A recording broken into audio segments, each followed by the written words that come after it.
certainty don't play a role in life. They do. Luck is a part of all of our lives to a certain degree, both good fortune and bad. But by definition, you don't have control over luck. And your habits also matter. And I think that the reason they're so worthwhile to focus on and understand is that they are the portion of your life that you can influence that also determines your outcomes. It's not just luck, it's not just habits, but one of those you have control over. And so it makes sense. The only reasonable strategy is to focus on what you can control. If you spend all of your time focusing on things you can't control, then you're just going to end up frustrated. And so I think habits are maybe the best lever for that. Talent and genes, they play a role, and it's important.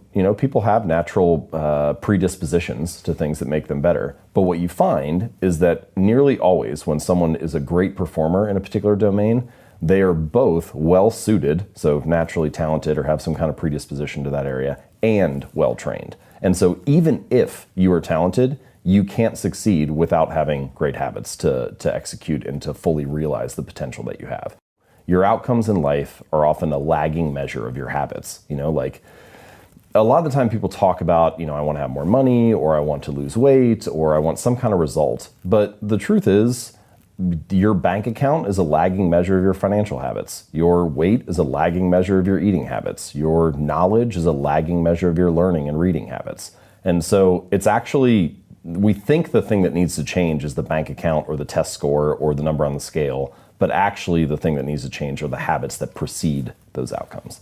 Every action you take is kind of like a vote for the type of person you want to become. And if you can master the right actions, if you can master the right habits, then you can start to cast votes for this new identity, this desired person that you want to be. And I think that's one of the reasons why small habits matter so much. They don't necessarily transform your life overnight, right away. Like doing one push-up does not transform your body. But it does cast a vote for being the type of person who doesn't miss workouts. Or meditating for 1 minute might not give you an immediate sense of calm in your life. But it does cast a vote for being a meditator. The real goal is not to run a marathon. The goal is to become a runner. The goal is not to write a book. The goal is to become a writer. Because once you've adopted that identity, you're really not even pursuing behavior change anymore. You're just kind of acting in alignment with the type of person you already see yourself to be. It's kind of like true behavior change is really identity change. Because once you've changed that internal story, it's way easier to show up each day. You're not even really motivating yourself that much to do it. You're just like, this is who I am now. There's a sort of a misalignment of rewards that often happens with habits. So there's an immediate outcome, an immediate reward, and then an ultimate reward. And for your bad habits, one reason bad habits stick so readily, that they form so easily, is because bad habits, often the immediate reward is favorable, right? Like what's the immediate reward of eating a donut? It's kind of great. It's sweet, it's sugary, it tastes good. It's only the ultimate reward, if you repeat that habit for 6 months or a year or 2 years, that is unfavorable. Meanwhile, good habits are often the exact opposite. The immediate reward of going to the gym or going to the gym for like a week isn't really that great. Your body's probably sore. You don't have much to show for it. Your body looks the same. Your weight hasn't really changed.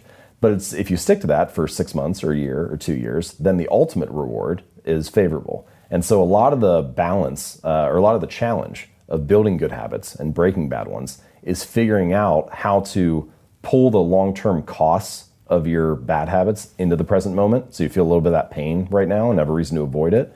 And pull the long-term rewards of your good habits into the present moment so it feels good. And you have a reason to kind of make it through that like valley of death in the beginning and stick with it while you're waiting for those delayed rewards to accumulate.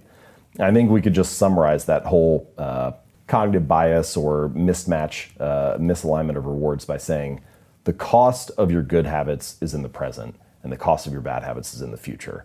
And the fact that we prioritize the present over the future ends up making a lot of habit change difficult for that reason. If I was going to give some practical takeaways, I would say first thing that you can do is probably optimize your environment, because sometimes that's all you need to do. So might as well start there and then maybe it'll take care of itself. Like I mentioned, putting the apples in a bowl on the counter, that was all I needed to do. And then the habit of eating apples every day was done. Or maybe putting your TV inside a wall unit or something, maybe that'll be enough to reduce it or curb the habit. Unsubscribe from the food blogs and now you're not tempted to eat as many cookies or something like that. Mobile phone, super important. Yes, right. Things like that. Removing the applications, or like you deleting Instagram off your phone. Well, that was enough. Now your Instagram habit is roughly where you want it to be, and you just look on the desktop instead of on your phone, and that was enough, and now you're fixed. So, environment design, good place to start. Next thing that I would recommend is the 2-minute rule and scaling your habits down, making them as easy as possible. Basically, just downscale it to a point where you can answer the question, can I stick to this habit 98% of the time without fail, no matter what the conditions? And if you have to say no to that, then it's probably too big to start. So, pretty much every habit has an entry point, or the first thing that you try to do. Just focus on mastering that.